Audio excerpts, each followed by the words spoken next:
Yes, good morning students. Today we will talk about Krebs cycle. देखिए, we have discussed about glycolysis. What is glycolysis?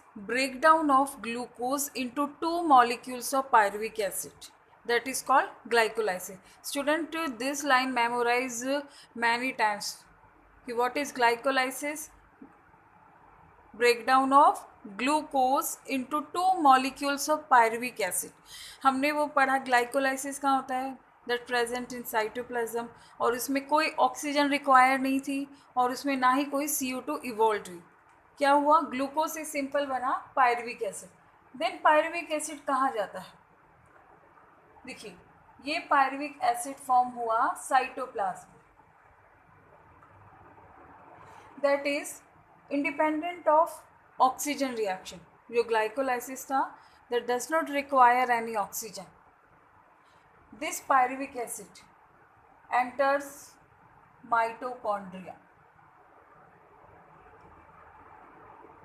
एक ये जो cell है, cell में cytoplasm है, nucleus होता है, माइटोकॉन्ड्रिया. तो यहाँ पर साइटोप्लाज्म में क्या ये बना, पायरुविक एसिड, और पायरुविक एसिड एंटर हुआ माइटोकॉन्ड्रिया. माइटोकॉन्ड्रिया के भी किस पार्ट में, मैट्रिक्स में एंटर हुआ.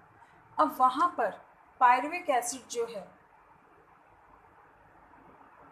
5 कोफैक्टर्स की प्रेजेंस में, 5 कोफैक्टर्स ये मैट्रिक्स में ही प्रेजेंट होते हैं, उनकी प्रेजेंस में एक सबस्ट्रेट फॉर्म करता है, that is called acetyl coenzyme ए. देखिए पायरुविक एसिड जो था वो 3 कार्बन मॉलिक्यूल है. कितने मॉलिक्यूल्स उसके फॉर्म हुए थे, 2 मॉलिक्यूल, और वो बना किससे था, ग्लूकोज से. अब यहाँ पर ये जो बना है एसिटाइल कोएंजाइम ए, ये है 2 कार्बन कंपाउंड, यानी ये 3 मॉलिक्यूल पायरुविक एसिड से 2 कार्बन कंपाउंड फॉर्म हो रहा है. तो 1 कार्बन कहाँ गया, तो यहाँ पर 1 कार्बन एक रिमूव होता है in the form of CO2. यानी ये जो रिएक्शन है पायरुविक एसिड से एसिटाइल कोएंजाइम ए रिएक्शन है, that is called link reaction. And link reaction occurs in matrix of mitochondria. ये 5 कोफैक्टर कौन कौन से हैं, these are 5 cofactors are, first is lipoic acid, coenzyme A, magnesium ion, thymine pyrophosphate, and NADN. तो इनकी presence में ये acetyl coenzyme A का फॉर्मेशन होता है. अभी हमने फर्स्ट फेज पढ़ी थी पहले ग्लाइकोलाइसिस, अभी हमने पढ़ी है लिंक रिएक्शन. अब यहाँ से ये जो एसिटाइल कोएंजाइम ए है एक साइकिल स्टार्ट करता है, that is called Krebs cycle. यानी acetyl coenzyme A initiate Krebs cycle. कैसे करेगा, देखिए क्रेब्स साइकिल क्या है इसके बारे में देख लेते हैं अभी हम, कि Krebs cycle it was discovered by Hans Kreb. It is also called citric acid cycle because first product is citric acid. It is also known as tricarboxylic acid cycle because many जो इसके अंदर products बनेंगे, many substrate जो form होंगे, they have 3 carboxylic group. They have 3 carboxylic group. So it is called tricarboxylic acid cycle. अब ये कैसे Krebs cycle start होगा ये अब हम देखते हैं. पायरुविक एसिड से एसिटाइल कोएंजाइम ए बना. पायरुविक एसिड के कितने मॉलिक्यूल्स हैं, 2 मॉलिक्यूल्स. तो एसिटाइल कोएंजाइम के भी कितने मॉलिक्यूल्स बने, 2 मॉलिक्यूल्स. ये 3 कार्बन कंपाउंड है, ये 2, तो 1 कार्बन कहाँ रिमूव हुआ, 1 carbon is lost in the form of CO2. अब यहाँ देखिए oxaloacetic acid. Oxaloacetic acid is found in the matrix of mitochondria, that is synthesized in C4 cycle. Okay. अब यहाँ पर ये जो ऑक्जेलोएसिटिक एसिड है वो C4 साइकिल में तो फॉर्म हुआ ही है, साथ साथ ये प्रोडक्ट माइटोकॉन्ड्रिया के मैट्रिक्स में भी होते हैं in all plants. Oxaloacetic acid 4 carbon compound है, ये आपको पता ही है. अब यहाँ पे ये जो 4 कार्बन कंपाउंड है ये एसिटाइल कोएंजाइम के साथ फ्यूज होके 4 और 6, 4 और 2 कितना हुआ 6, तो यहाँ पे एक 6 कार्बन कंपाउंड बनेगा, that is called citric acid. ये 6 कार्बन कंपाउंड फॉर्म हो, ठीक है। अब सिट्रिक एसिड जो है ये एक और सबस्टेट में कन्वर्ट होगा, that is called isocitric acid. Isocitric acid, ये 6 कार्बन है, ये भी क्या है 6 कार्बन कंपाउंड है। Isocitric acid convert into alpha keto glutaric acid. Alpha keto glutaric acid ये 5 कार्बन कंपाउंड है। अब 6 से जब 5 कार्बन कंपाउंड है तो एक जो कार्बन लॉस्ट हो रहा है, that carbon is lost in the form of CO2। तो आपको याद रहेगा कि 6 कार्बन से जब 5 कार्बन हो रहे हैं तो एक कार्बन जो कम है वो किस फॉर्म में है, CO2 की फॉर्म में, अल्फा कीटो ग्लूटेरिक एसिड से। अब यहाँ पर अल्फा कीटो ग्लूटेरिक से एक दूसरा प्रोडक्ट बनेगा। देखिए 5 कार्बन कंपाउंड इसमें एक ही है जो है अल्फा कीटो ग्लूटेरिक एसिड। अब इससे फॉर्मेशन होगा सक्सेनिल कोएंजाइम ए का, succinyl coenzyme A. It is 4 carbon compound, it is 4 carbon compound. अब यहाँ पे फिर 5 से 4 हो गया, 5 से 4 कार्बन हो गया, means 1 more CO2 is lost. अब सक्सेनिल कोएंजाइम ए ये एक ऐसा ही एक वन प्रोडक्ट है जो कि क्या कोएंजाइम ए की फॉर्म में है, कोएंजाइम है। सक्सेनिल कोएंजाइम ए से फॉर्म होता है सक्सेनिक एसिड, और सक्सेनिक एसिड भी क्या है 4 कार्बन कंपाउंड है। अब ये सब 4 कार्बन है। सक्सेनिक एसिड से फ्यूमेरिक एसिड, और फ्यूमेरिक एसिड से malic acid,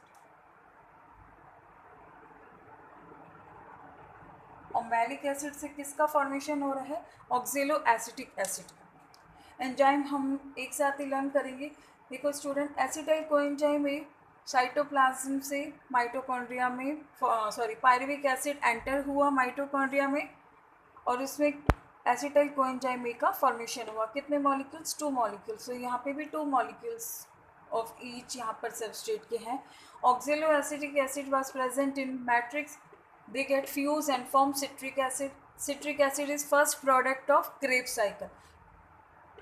Citric acid is converted into isocitric acid, then isocitric converted into alpha ketogluteric, then it's succinyl coenzyme A, succinic acid, fumaric acid, malic acid। इसकी एक trick भी है student, आप ये substrate learn कैसे करेंगे। ये देखिए यहाँ से हम एक एक लेटर ले लेते हैं, CIKSSFMO,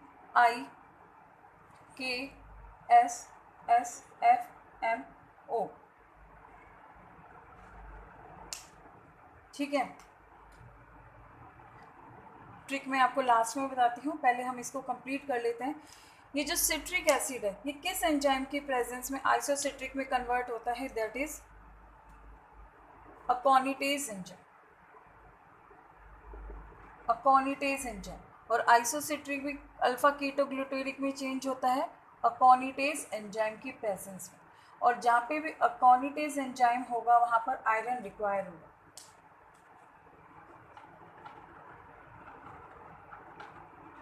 अल्फा कीटोग्लूटेरिक एसिड, यहाँ पे एक CO2 रिलीज हुआ,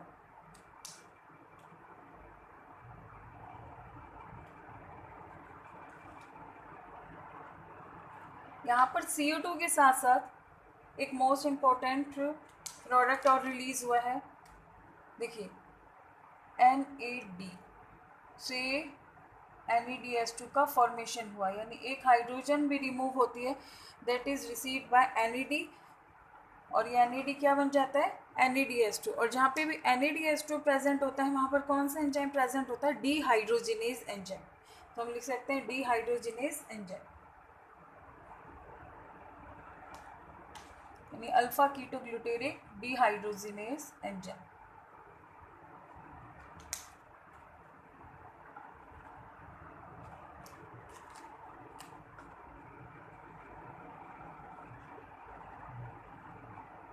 सक्सेनिल coenzyme A converted into succinic acid in the presence of thiokinase.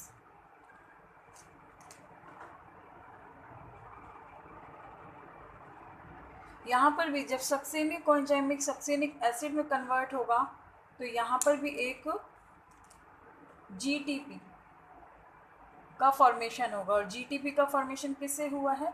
GDP से। तो यहाँ लिख सकते हैं GDP प्लस फॉस्फेट, और वो क्या बना लेता है? GTP।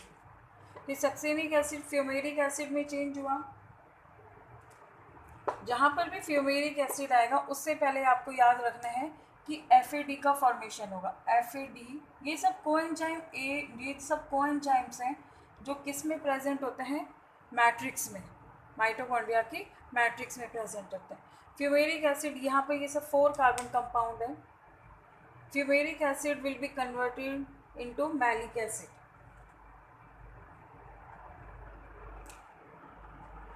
फ्यूमिरेज एंजाइम की प्रेजेंस।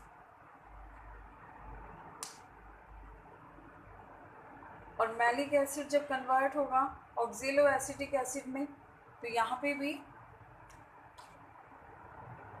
डिहाइड्रोजिनेज एंजाइम की प्रेजेंस में ये कन्वर्ट होगा, और जहाँ पे भी डिहाइड्रोजिनेज है तो वहाँ NAD आयन भी होगा, और NAD है वो हाइड्रोजन रिसीव करके क्या बना लेगा? NADH2। ठीक है, यहाँ पर और एंजाइम लिख लेते हैं। Succinic acid will B converting into fumaric acid, यहाँ पे भी डिहाइड्रोजिनेज है क्योंकि FAD और FADH2 है, तो यहाँ पे भी कौन सा एंजाइम है? डिहाइड्रोजिनेज।